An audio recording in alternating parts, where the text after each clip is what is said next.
In the fabled land of Northern California, nestled in the Valley of Sacramento, two friends begin a journey to enlighten the world about their experience living life as a Xennial.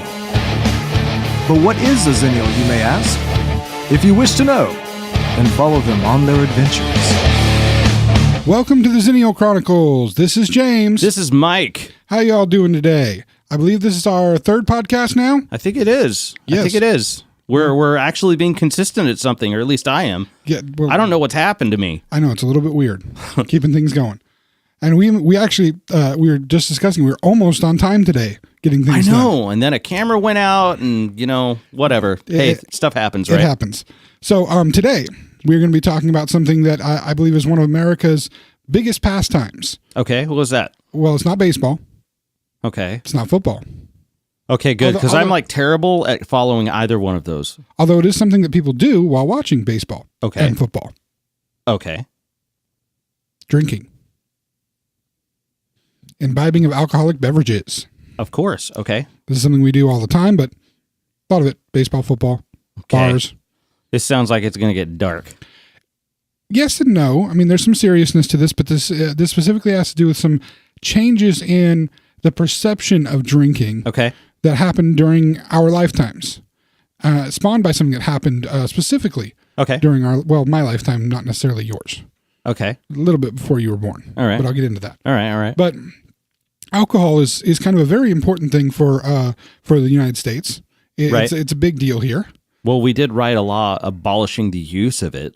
Way back, yes. Yeah, way back. And then, of course, it created the gangster culture. As a huge thing. Oh, yeah. Many movies spawned since then. Yeah. Folk heroes, and both good and bad. True. Dude, I actually learned something. I saw something recently on actually Prohibition that was really interesting. Go ahead. So I can't remember the name of the guy, but the guy that started Prohibition, apparently what had happened was he developed a hatred for the usage of alcohol because, and this is back in like the late the 1890s or something like that. Okay. No, I'm sorry. It was in the 1910s. The 19-teens. 1890s. Because he was a kid at the time, right? So the guy who lobbied against alcohol usage and consumption in the United States and actually helped lobby to create the 21st Amendment. Yeah. Was he basically had he seeded a hatred for alcohol because he was stabbed in the leg by a pitchfork. He was stabbed in the leg. Excuse me. Right. He was stabbed in the leg by a pitchfork. By one of his with a pitchfork by one of his ranch hands or something like that when he was a kid. So he thought alcohol was terrible or something like that, and decided to lobby against it because he thought it was a dangerous substance. Well, this guy, dude, well, what does pitchforks have to do with alcohol? When your ranch hand is drunk, and stabs you in the leg with a pitchfork. You didn't mention the ranch hand being drunk first. Yeah, the ranch hand was drunk. I'm sorry. So yeah, it's okay. I've only got like a small part of the story here, but basically, apparently that's what did it for him, and he became this. This guy became like Barry Goldwater good. This is lobbying actually, for politics. This is actually quite amusing because what I brought to the table to talk about today, has kind of a similar. I would say the thing I'm bringing is much more of a big thing happened for the changes that happened. Much bigger. I don't want to equate being stabbed in the leg with a pitchfork to what I'm bringing.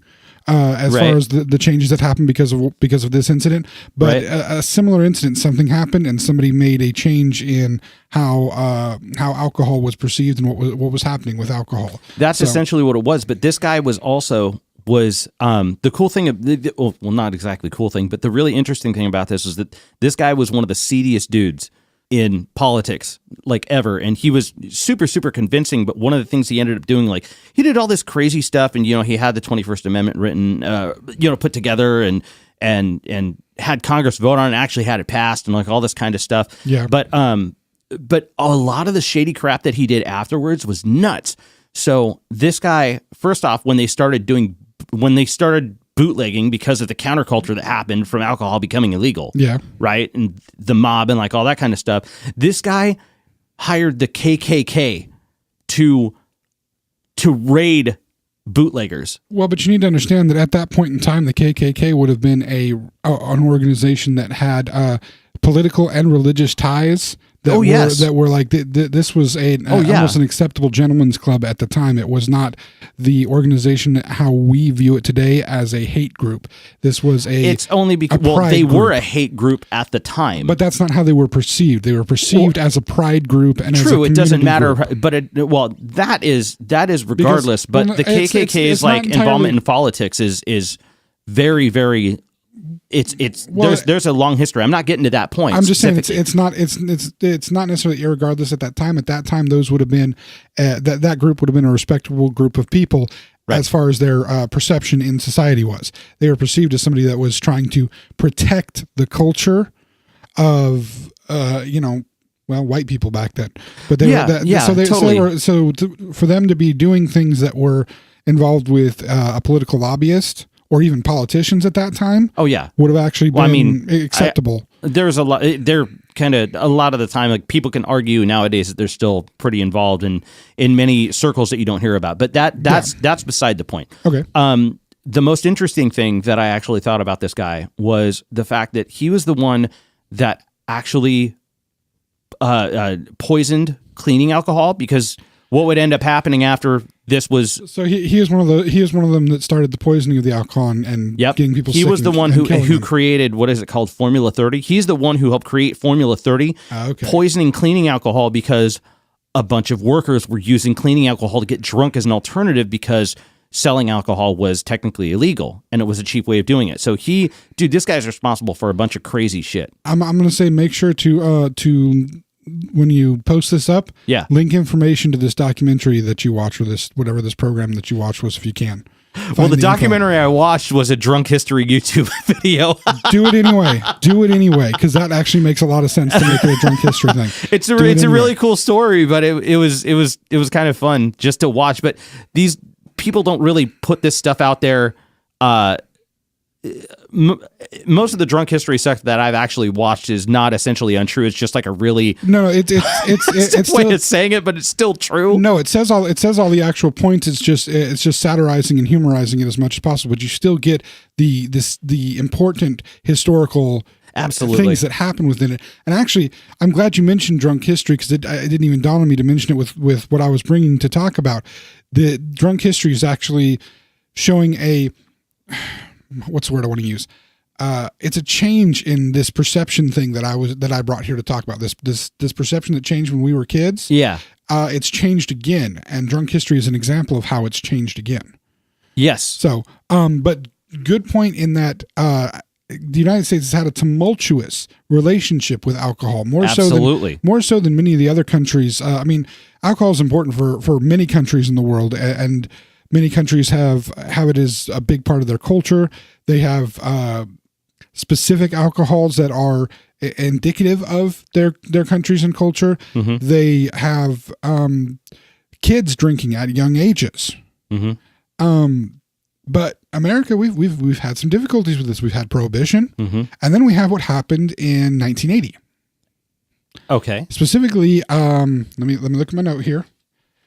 September 5th, 1980. Okay, what happened? A 13-year-old girl was killed by a drunk driver.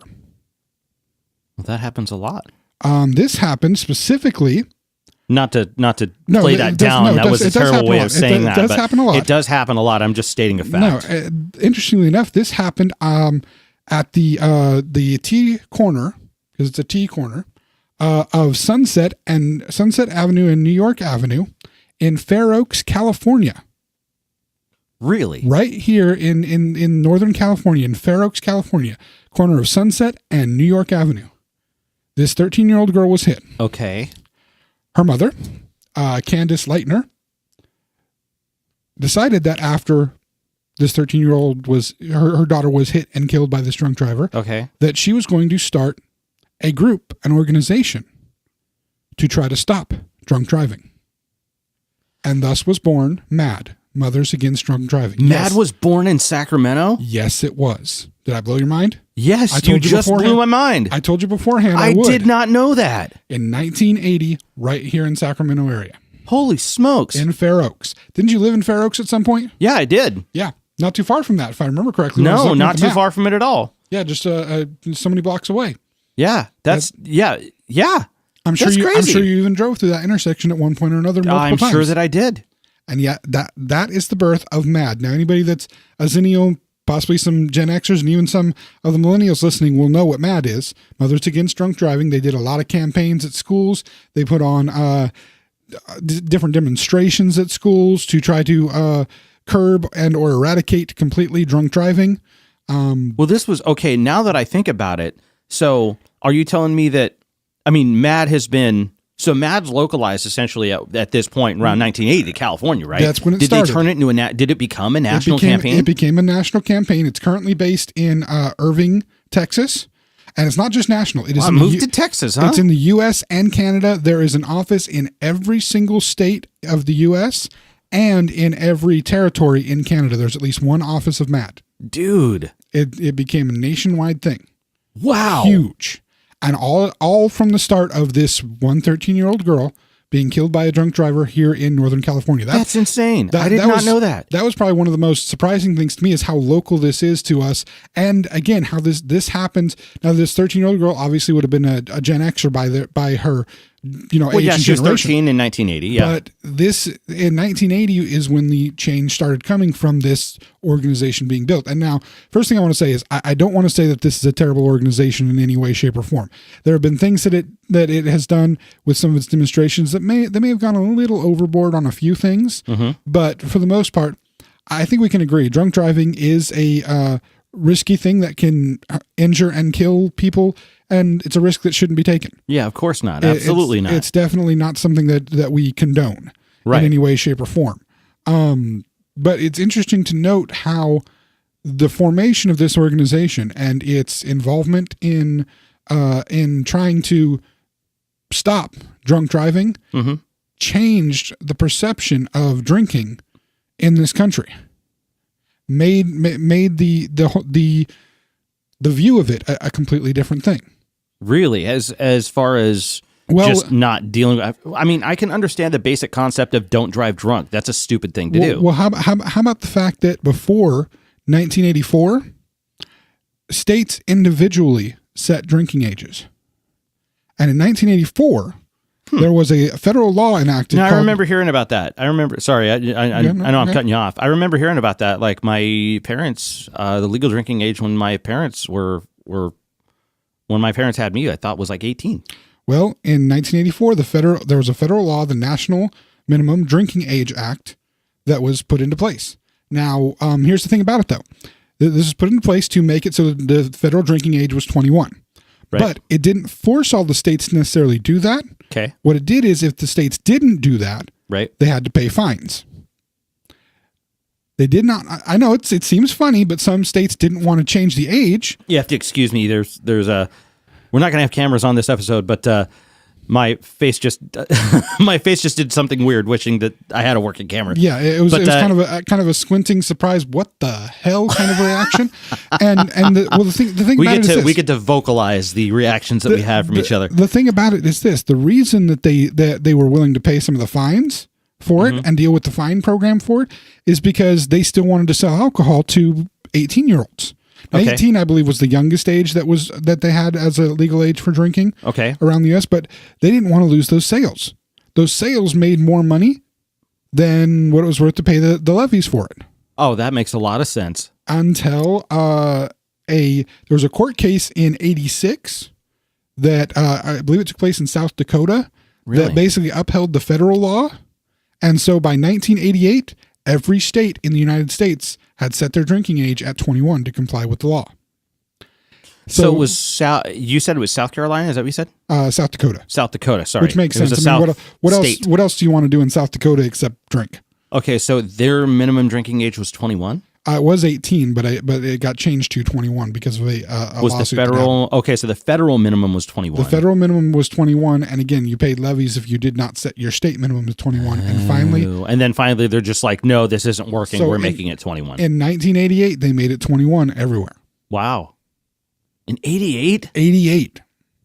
Now, that's crazy. You think your entire life I thought was that 21. it was like way earlier than that. No. Of course, I mean, it was like 6, so and the I wouldn't have had any reason for it. Yeah. But the reason behind the change in the laws, MADD was what was campaigning. So they were the ones that were campaigning towards raising the legal drinking age. Yep. Okay.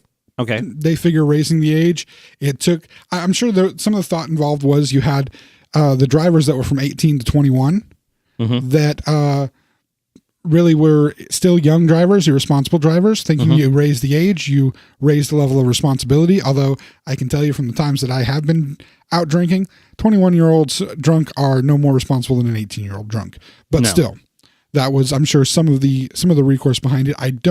It may have something to do with the age of the driver that actually hit her daughter, but I don't know for sure if that has any significance to it or not. But still, this campaign changed a law. This made a law. This changed policy throughout the entire United States on what drinking age is. But more importantly, it changed the perception of how alcohol was viewed.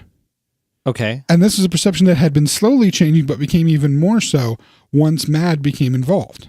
So so you're telling me that they kind of changed the perception of what alcohol was as far as just what people think about it, like smoking, like when people were doing. We actually are going to do an entire, a half hour on another day regarding smoking and how that campaign changed. How that perception was changed. Okay. Yeah, I'm still doing the research on that one to get information like I have here for this. Okay, because it sounds kind of like a similar. Now the drinking stuff and the drinking stuff and the drug commercials and stuff that were coming out when we were kids. Yeah, that is like Dare and Dare and there's there's like the Truth campaign for smoking and all that kind of stuff. But I remember so much more about the anti-drunk driving stuff. There were whole demonstrations that were put on at my school, and I know a lot of people dealt with that. They had this whole thing. If I can go into this, they had at my high school a whole setup where it was a staged drunk driving accident on the street in front of my school. Yep. And what they would do, actually, they would interrupt. There was this whole like super theatrical, crazy, cheesy crap that they used to do. They'd interrupt the class. They'd give certain people, and they would read a eulogy. You died. Yeah. Instead what they did was ours was like, I don't know how, if you had that at your school, but I remember they had it at mine. And it was in high school, right? It was in high school. Luckily, by the time I was in high school, I was in such a small high school that it wasn't worth the effort of them to come up to where my high school was, because it was up in the middle of the woods. There's only like 50 people in the high school, so it wasn't really worth the effort of MADD to come up there.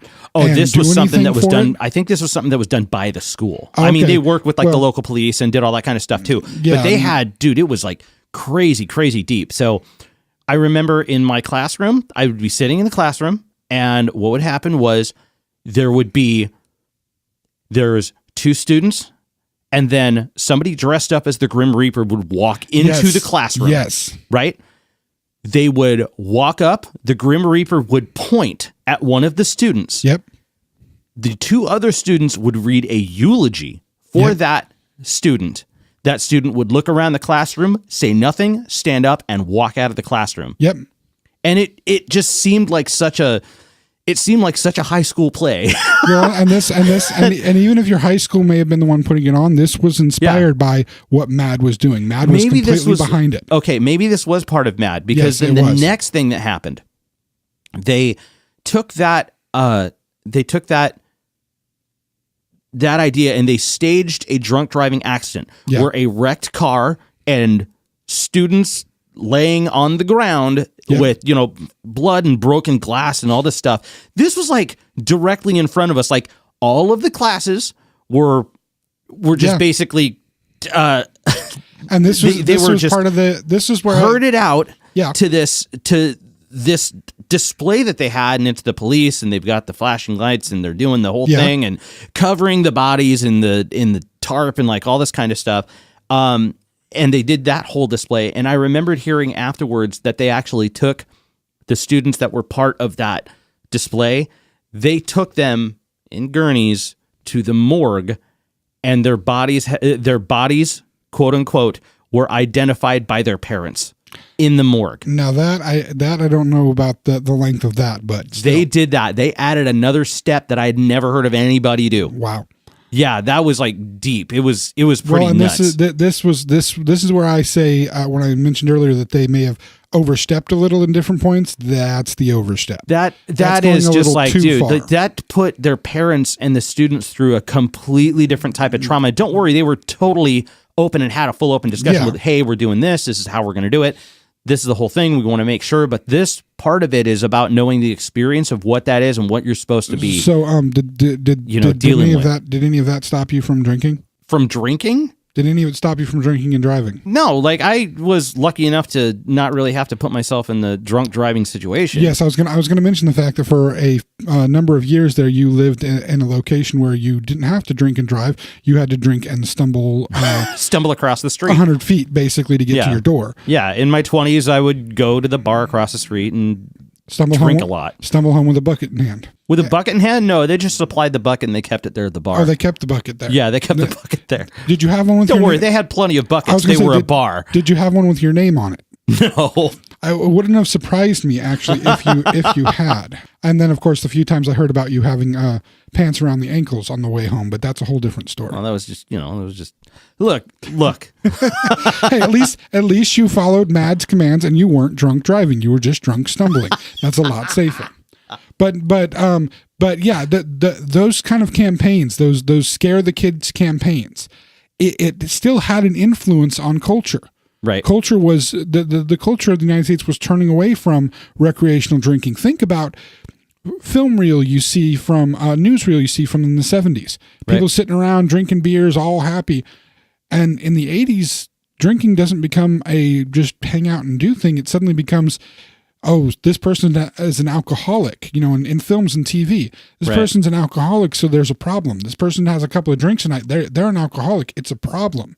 It's an issue. Whereas before, a couple of drinks a night was just what people did. What I use as an example to show the cultural shift in alcohol and its perceived evil, if you will, I use two movies as examples of how at one point alcohol consumption was just an acceptable part of life. And then it suddenly became something that only people do in either as alcoholics or in extreme circumstances. And funny enough, both of these movies are Disney movies. Interesting. I mean, I am not completely positive that are you talking about like any mention of alcohol consumption in either one of these films? No, actually, this is a big deal. This is a major issue in both of these films. These films, the alcohol is a major issue. And I will explain it. It's a major issue. Okay. And the way that they are handled and perceived shows the cultural shift in alcohol consumption and in the acceptability of alcohol consumption. Okay. The movies I'm referencing are the Parent Trap movies.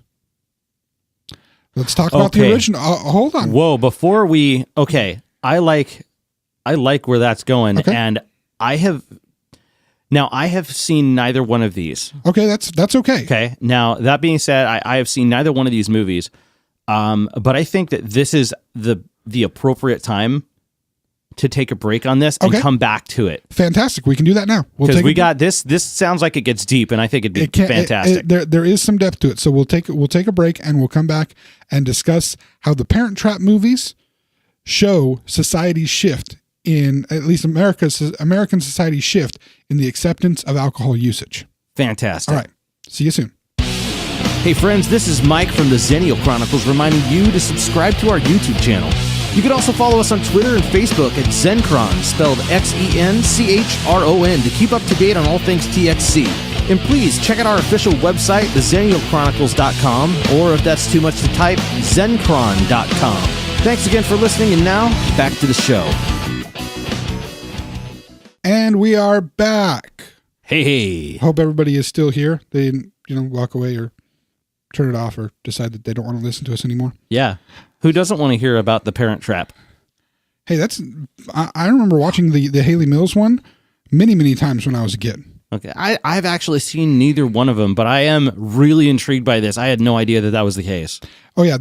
Well, again, Or at least that's a good documentary for what we're talking about, right? It is because you literally have two different versions of basically the exact same story. Yeah. One made in 1961. The original Parent Trap was made in 1961 with Haley Mills in the twin role. And wow, I didn't know it was that far back. I thought it was way later. I thought it was 70s. 61. Wow. 61. Okay. And then the more recent one made in 98 with Lindsay Lohan in the dual roles. Yes. That one I think benefits from having Dennis Quaid in it as the dad, which is helpful. I forget the name of the actor that was the dad in the original one, and honestly, the majority of people listening to this probably wouldn't even know who the guy is. So I believe Maureen O'Hara was the mom, though. Maureen O'Hara would be known for anybody that loves John Wayne. She was in The Quiet Man and McClintock. She was in the original Parent Trap you're talking about. Yeah, she was. I believe she was the mom in the original Parent Trap. I could be wrong, but I'm fairly certain. Isn't it? Who's the mom in the new one? It's not Jamie Lee Curtis. Am I mixing that up with another film? You're mixing that up with the other Lindsay Lohan film, the other Freaky Friday. Oh, the other Disney remake they did. Yes, the other Disney remake. No, it was. I believe it was Natasha Richardson. Okay, I believe, and I think she's the one that was. I think she was the one that was married to Liam Neeson that sadly passed away in a skiing accident. Oh, that's terrible. Years ago. But I think Natasha Richardson, because her sister's Miranda, and she's the one that was in like Merlin, a bunch of other made-for-TV movies. But anyway, sorry, movie knowledge eking out a little bit. Cool. Not a problem. But we'll have to do an episode on that. Oh, well, we're gonna have multiple things talking about movies with my knowledge of movies. They'll spill out at some point. But that actually is important for what we're talking about here with the Parent Trap movies. Because I'm fairly familiar with both movies. And in the original Parent Trap, I mean, for those of you who haven't seen the Parent Trap, basically, it's parents that have a set of twins. They decide that they don't want to be parents together and be together anymore, so they separate the twins at a very young age. One parent, the dad takes one twin, the mom takes the other twin. And they just so happen to meet up at a summer camp when they're like 9, 10, somewhere around there, and notice, hey, we look alike because we're identical and played by the same actress. And so, doesn't one of them have an English accent too, or something like that? Well, in the modern one, yes, one of them does have an English accent. They did that. That's because the mom is British and lives in England. Oh, okay. And sent her to America to go to summer camp, and in the other one it was more of a continental accent because one lived on the East Coast and one lived on the West Coast. I don't believe they went all the way over to. All right, I got to hear that just to. I may be wrong. It may be a full British accent. And they may live in England, but I think it was just an East Coast West Coast thing. But I've seen the movie many times, but it's been a little while, so. Okay. So forgive me if I'm off. What's going on here, man? Here's the deal. Most of it takes place at the dad's house in California in both instances. Okay. So in the original 1961 version, the dad is trying to get married to a kind of young, almost gold diggery type woman. Okay. And so the twins, having met each other and figured out that we're twins at the summer camp, we must be twins. They decide. Well, no, they figured out that they are from pictures and stuff that they have. Okay. It's like the twin that lives with the mom shows a picture. This is my mom, and the other twin's like, wait, I've seen a picture like that before. That looks like the picture of my mom that I've seen. Holy crap, we're twins! And they cut their hair to look the same, make it so that they look exactly like each other, and then they switch places. Total side point here. Yes. Just out of curiosity, who the hell would be so cruel as to separate a pair of twins and not tell them about the other side of the family? Well, the point. What did they tell those twins? Did they tell them that mom was dead or something? Basically, or like the one twin that mom's dead, the other one's dad's dead. Like what? They don't know anything about each other. Basically, and keep in mind, all of this, of course, is pre-internet and still have phones where there's like only 5 digits to the phone number.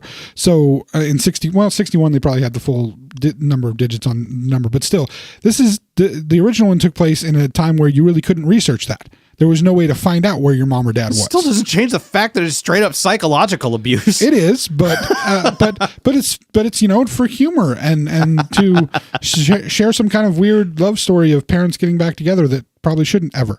But anyway, right?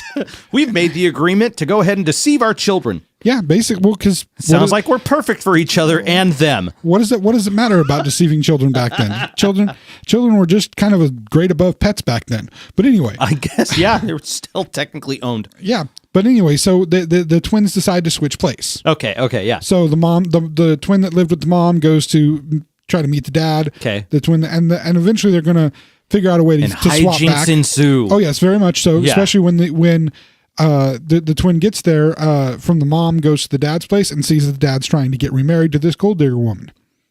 She doesn't really want that to happen because, of course, they want their parents to get back together so that they could live together and be twins together and do all kinds of musical numbers and crap. Yes, there's musical numbers. Okay. In both of them? In the first one for sure. I don't remember in the second one. I don't think there's one in the second one. Doesn't seem like. I mean, that just seemed like the post musical number type story. Yeah. But either way, the concept of that is horrible. And one person at each location. One person at the dad's house, one person at the mom's house. Okay. Servants at both figure out what's really going on. Okay. And help the various twins. Okay. But basically there comes a point where the truth gets out. Right. The mom comes over to the dad's place with the other twin. Okay. More hijinks ensue. And of course, the parents end up getting back together. And it's important actually in both of them, especially in the second one when it comes to the alcohol portion of it.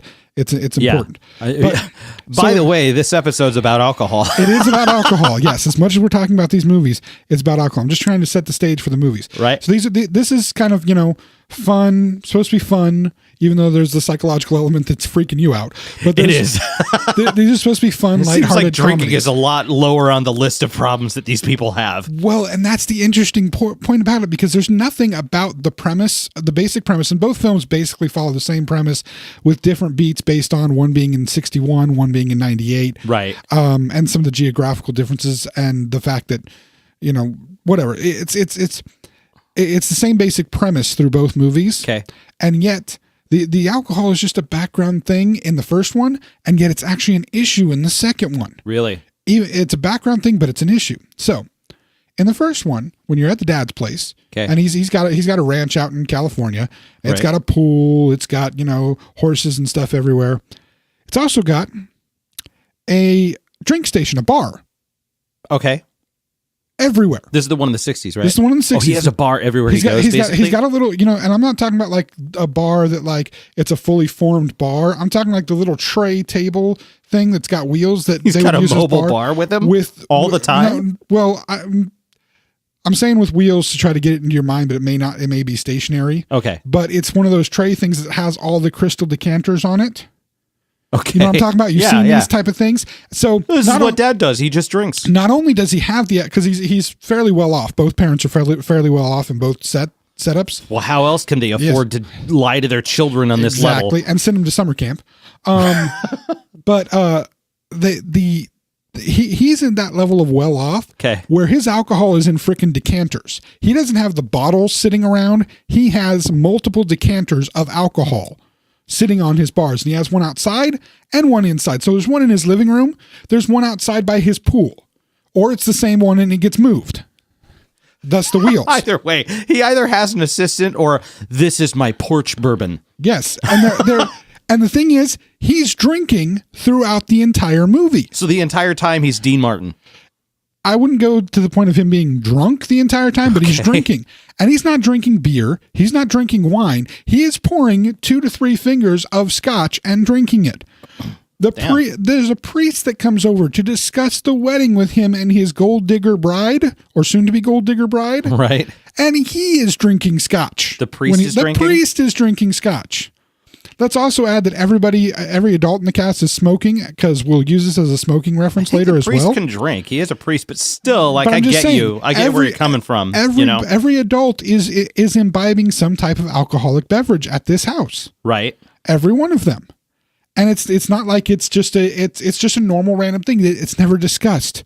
It's never an issue. They just have a drink in their hand and they're drinking. It's not even talked about. It's like a cultural thing. It's just natural. It's adults. They're drinking. That's what they do because they're adults. And it's never touched on. And again, Disney made movie.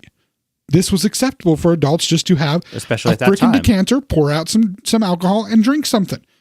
There was there was just nothing abnormal about it. Just out of curiosity here, isn't this around the same time that Song of the South came out? We're not going to go there. My only point is the fact that they might have had a slightly skewed perception of what should have been decent and okay. I just want to notate that I've actually seen Song of the South in a theater. Even in the early 80s. Wait, they were still airing it in theaters in the 80s? It was still being shown in theaters in the 80s, sir. That's nuts. I didn't know that. Look how far we've come. Even from our childhood, it was still being shown, and I remember seeing it the only time I've ever seen it in my entire life was in a theater in the 80s, mid 80s. That's nuts. And I was side old enough that I remember. Side point made, but you know what I mean. Like come on. That's scary to think that it was still acceptable to watch that movie in a theater, to have it playing in a theater when we were kids. Man, that's how far at least that part's come. We still aren't where we should be. Oh hell no! But at least we're not there anymore. Yeah. But anyway, well, I mean, depending on the region of the country you go to. Yeah, there may be some areas in the South where they might still consider showing something like that. But anyway. But continue, please. So we're talking about alcohol. Yes, we are. Not racism. But although interestingly enough, not a single person of color in the original movie. Oh, of course not. And actually, I don't think in the second one either. But anyway, point being, the alcohol usage in the original in 1961 was just, again, it wasn't touched on, it wasn't talked about, it wasn't an issue in any way, shape, or form. It was just accepted that this is what adults do. Okay. Especially upper middle class adults. They're just going to drink. They're going to have their multiple decanters of alcohol, and they're going to take and have a drink at any random point of the day. It's not like you had a drink at night before you went to bed. It was literally sunshine out. One of the twins is swimming in the pool, and dad pours himself a drink. Right. That simple, that easy. Okay. So we fast forward to the 1998 Lindsay Lohan version. All right. Here's where it gets very interesting. Okay. The dad's not just a rancher in this one. Okay. He owns a winery. Okay. And you never see him drink wine the entire time he owns a winery. So he's like a coke dealer. The only time or a heroin dealer. The only time anybody drinks in the entire movie, right? You see the gold digger fiance bride, right? Have a drink at one, order a drink, but she doesn't actually drink it. The only one that you see drinking is the mom. Mom's a drunk? Well, no, the mom flies over from England to bring the one twin back. Okay. And try to do the hookup. On the plane, she gets drunk. You don't see her drinking on the plane. You see the aftermath that she's drunk after having been on the plane because you don't see her drink. Hold on. Okay. She's nervous about going back to see the father of her kids. So she gets smashed because she's nervous. Right. She does get into the bar at the hotel and order a drink, but I do not remember positively if you watch her actually drink the drink or just order it while she's completely drunk. Okay. And disclaimer, I understand. There's extra hijinks that ensue because she is drunk. They play it off as she's the only one drunk, and the only time she drinks, she gets drunk. Okay. And when she does start to reconnect with the father, he shows her a bottle of wine that was part of when they originally were together, and I think they had gotten married, then they got divorced. Right. After the kids. Right. From when they originally got married on a cruise boat or something that they had gotten married on, or they had done something together. There was wine that was served on that boat. Right. He bought every single bottle of it because, of course, he owns a winery, so he's big into wine. Mm-hmm. He bought every bottle that was left of it as a remembrance. Romantic. I love this moment. This moment means something. So I'm going to buy every bottle of wine that was left from this specific bottle that was served on this cruise ship. Right. Which it's a nice romantic gesture, and it makes sense for a guy who owns a winery and has a huge cellar with a gigantic collection of wine. Right. But they don't drink it. Okay. They have it. They show it, and it's a big thing because, again, it makes sense. Winery, wine bottles, I love you. Yeah, that would make sense. It's the But they don't drink it. Okay. So the wine is a big issue. The part that I don't understand is just the fact that they refuse to drink. There's one situation where mom gets drunk, right? And drunk hijinks ensue. And is it anything particularly negative? Does she get arrested? Does she? She doesn't get arrested. Make a fool of herself. Yes, she does. She does. She does make a fool of herself. Well, that's one. Yeah. That's point towards the point towards Matt on that one. Exactly. And see, this is where but the shift is the alcohol wasn't a present issue in the first one. It just was there. Okay. In the second one, he owns a freaking winery. It's a major plot issue, and yet people aren't drinking. And the one time somebody does drink, it's pointed out. It's made an issue of. It's not just in the background of what life is. So this guy's making money off stuff that obviously throughout the entire movie is seen as a negative thing. Well, not necessarily a negative thing, but something that you should be cautious about because you never know what'll happen if you do it. Whereas before, in the original one, it's just a part of natural life. And see, that's the thing is, in the original one, it wasn't a big deal. Nobody talked about it. It wasn't a thing. But in the second one, after this cultural shift, after MADD has made their campaign and the laws have been put in place to change the drinking age and all of this stuff has changed over, suddenly the alcohol is more of a focus than it was. Interesting. It's actually paid attention to. It's actually something important in it. And it just shows the change in perception of how alcohol was viewed back then to, back in 61 and the changeover all the way into 98. Here's another example for you. Here's another thing to think about. TV families, right? Okay. You look back to 70s. Okay. You got All in the Family, the show, Archie Bunker. Oh, yeah. He was drinking, right? He was drinking all the damn time. Yeah. The ultimate image of Archie Bunker is sitting in his chair, drinking a beer. Or no, he was a whiskey guy, wasn't he? I don't remember exactly what he was drinking, but I knew he was drinking. Meathead was drinking. Yeah, he was drinking too. Yeah. And of course we have you mentioned Dean Martin earlier.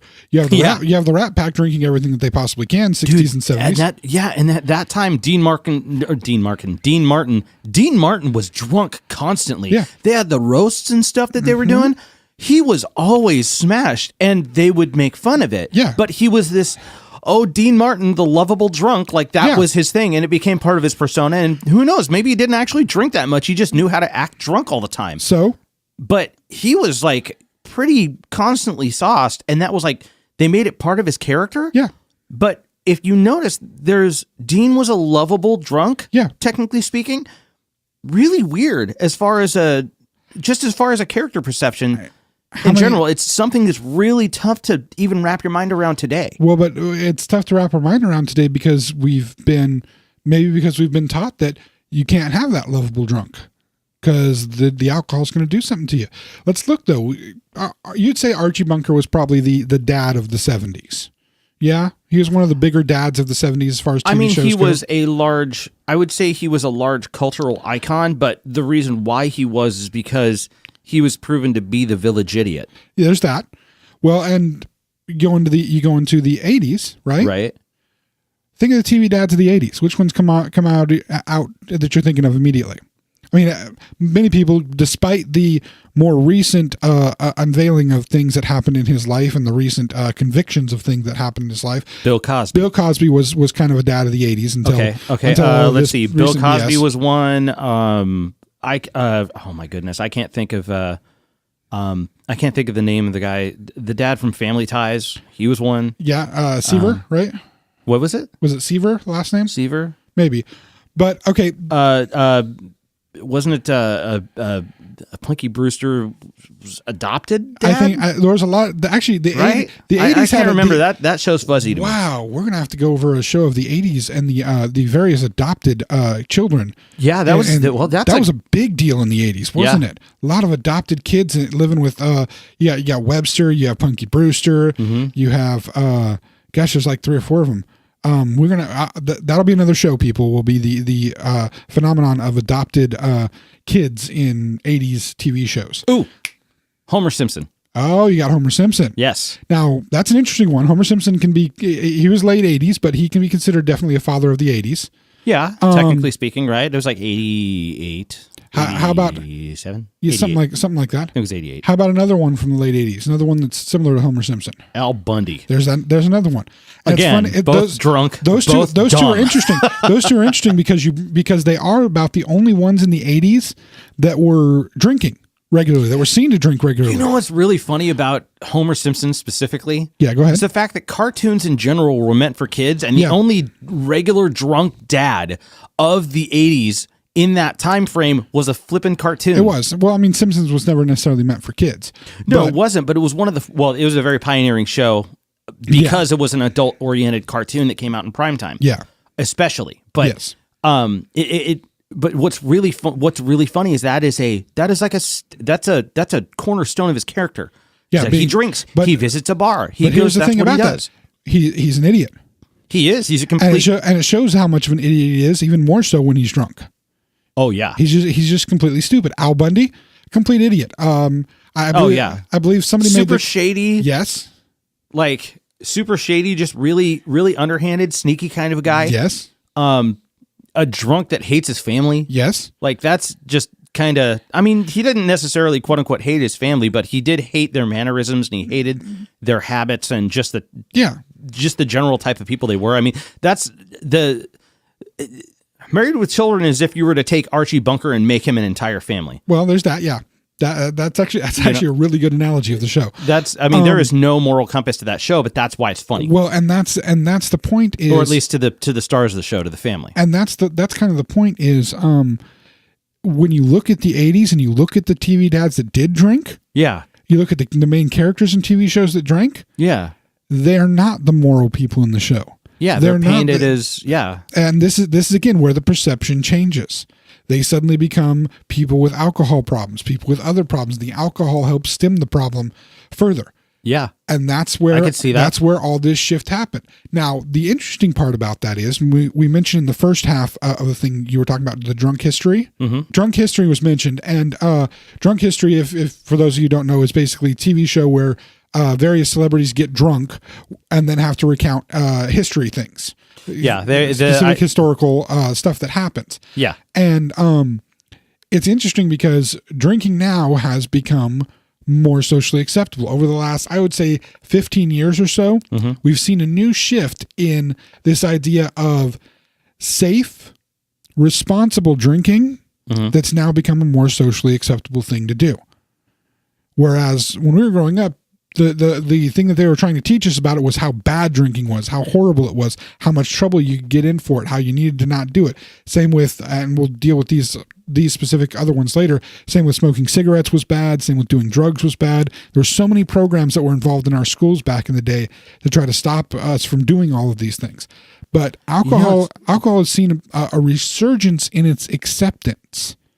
That's true. And you know what? You're kind of making the wheels turn a little bit. There is a bit of a complete shift in the perception of smoking. Whereas it's not like case in point, I watch Gotham. I watch Gotham, the pre-Batman live action series. It's in its final season. In many of the episodes of Gotham, they're in the main office, Jim Gordon's office or whatever, and there's actually there's a bar, there's a small wet bar inside his office. Yeah. Every once in a while, what does he do? He gets up, he grabs some whiskey out of a decanter, pours him and whoever the hell's in his office with him a drink. They sit there and have a drink on camera. They just sit there and, discuss business or whatever. When would you have seen that in the 80s? I've never seen anybody take a smoke break in that series. Nope. They don't take a smoke break, but they'll take and have some drinking.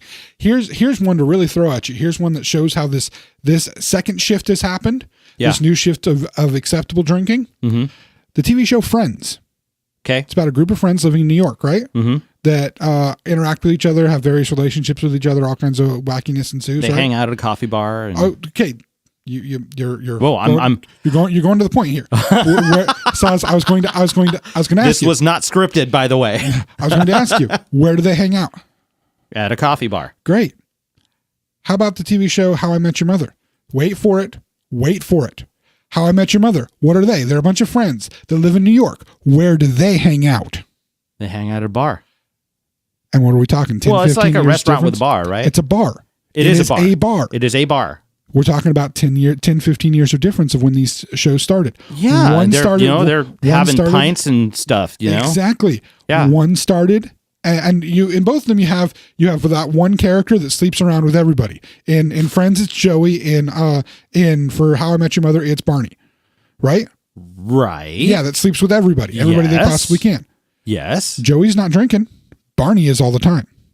Why? Because there's been this shift in, again, this 80s and 90s thing was how bad drinking was. Now the shift has become some drinking is acceptable if you do it responsibly, if you do it appropriately. These two shows were huge shows and both basically the same premise. A group of friends in New York. The same basic premise. But one hangs out at a coffee shop, one hangs out at a bar. The difference, when they came out. One came out at the height of this, we don't want to deal with alcohol and people drinking. The other one came out with, responsible drinking is okay. That's how you can see the shift from drinking bad to drinking not so bad if you do it the right way. And that's where we've seen a more cultural shift of now it's okay to drink as long as we're responsible and do it in an appropriate way. You don't see in case in point in the Gotham series, I don't remember any point where Gordon is just smashed trying to pull something off. No, he'll just sit and have a drink. I think he's drugged at one point, but that's against his will or against his knowledge. If you do see somebody drunk, they make a point to point out how not being drunk is okay, but having a drink now and then is perfectly fine. Yeah, they do that. And that's where we've seen another shift in the culture of it. That's just, I mean, it's nice for those of us who do enjoy the occasional alcoholic drink.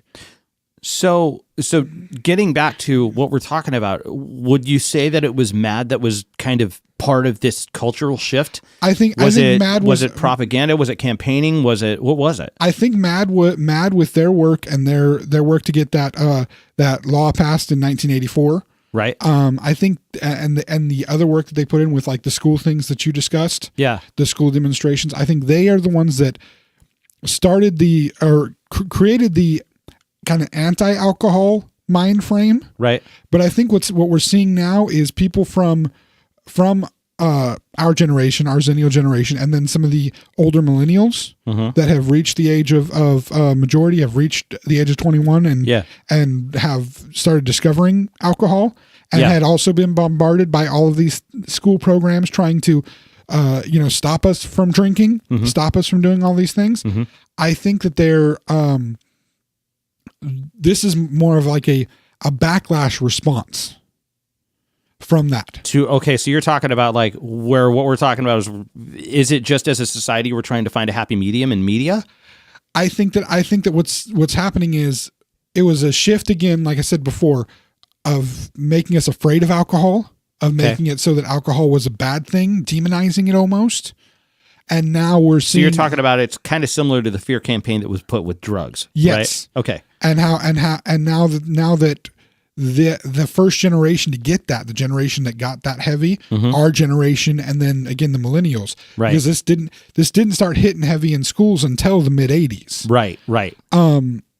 We're now as adults realizing that this demon that we were told, this alcohol demon, isn't really a demon at all. And we're shifting now to make it more of a socially acceptable thing.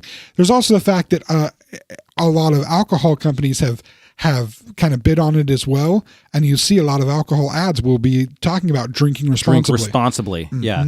To consider alcohol and its uses and its consumption essentially as a party drink for the most part, a social drink. Yeah.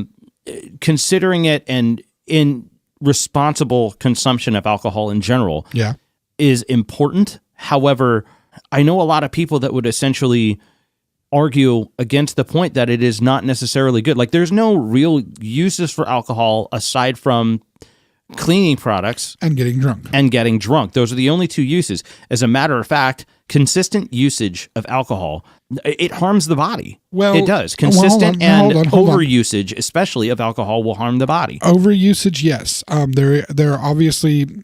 It's funny how various scientific reports will come out at different points that, drinking this specific type of alcohol, so much of it a day is actually helpful for your heart or helpful for your this or for your that. I mean, I am not sure that those things aren't paid for, dude. Well, I see a lot of this back and forth and people, I hear things like vaping gives you popcorn lung and people that overeat and drink will live longer than people that exercise all the time, and it just doesn't logically sound right to me. And I now one way or another, like any type of quote unquote, this one survey by Lord knows who that my friend shared on Facebook as an article as proof for them to live whatever lifestyle they choose, which I made no judgment about in the first place. I don't care. Yeah. That perception of being able to share that in a relatively, for the most part, unfounded assumption or conclusion. Yeah. As much as it doesn't change my perception of who that person is, you can constantly see that those are being put out there so that people find excuses for living the lifestyle that they want to, regardless. I don't disagree with you on all those points. Now that aside, find those. Now that aside, there are not enough legitimate tests with unbiased results that are put out there. But what we're dealing with here is not about test results. Not necessarily. This is around the stigma and the perception of alcohol and alcoholism. Yeah. As far as stating that the substance itself is evil or not, that is not. Well, no, but I don't think that that's necessarily. You seem to have a real issue with the word evil being attached to things, and that's good. We will definitely have to work on a discussion of that. Mm-hmm. But what I'm really talking about here is perception.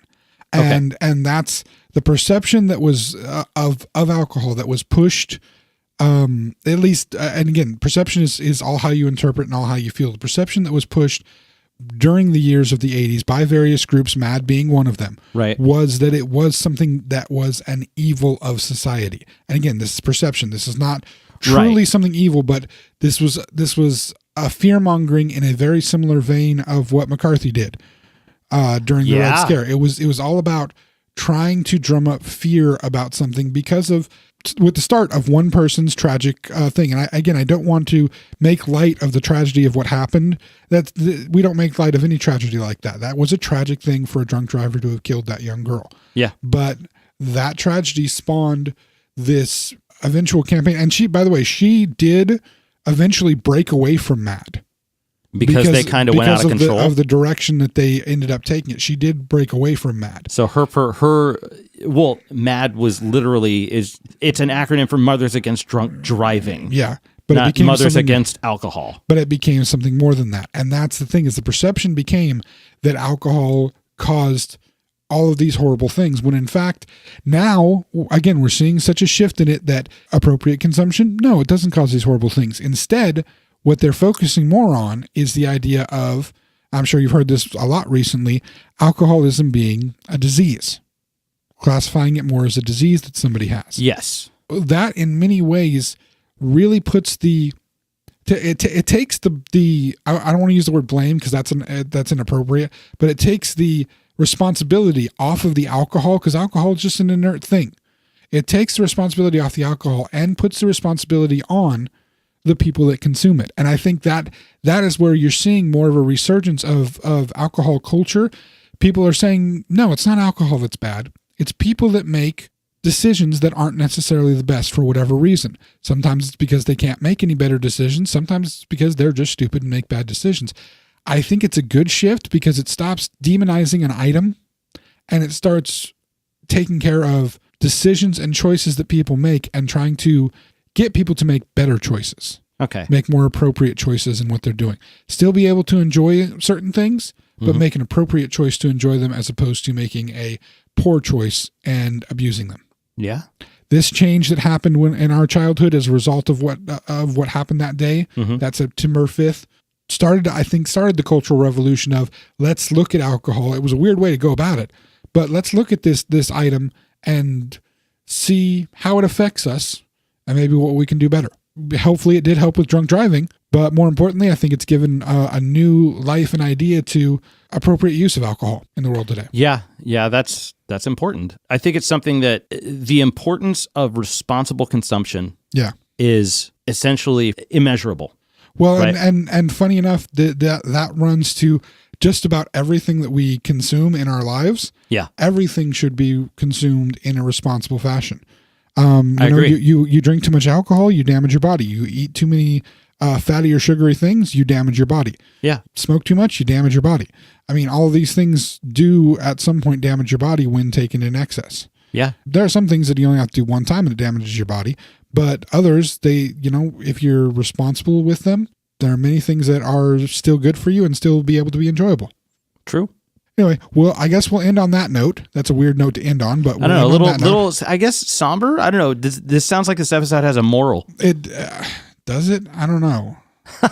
Maybe. I mean, it's definitely. I hope there's enough humor in there that people find it amusing, but also enough knowledge for people to make right choices in life. There's our moral: make right choices in life. Yeah. Don't drive drunk. Yeah. Don't do that. Don't be a stupid ass. Yeah, because that's bad. The rest of it, do enjoy alcohol, but do it responsibly. And put your damn scotch in a decanter.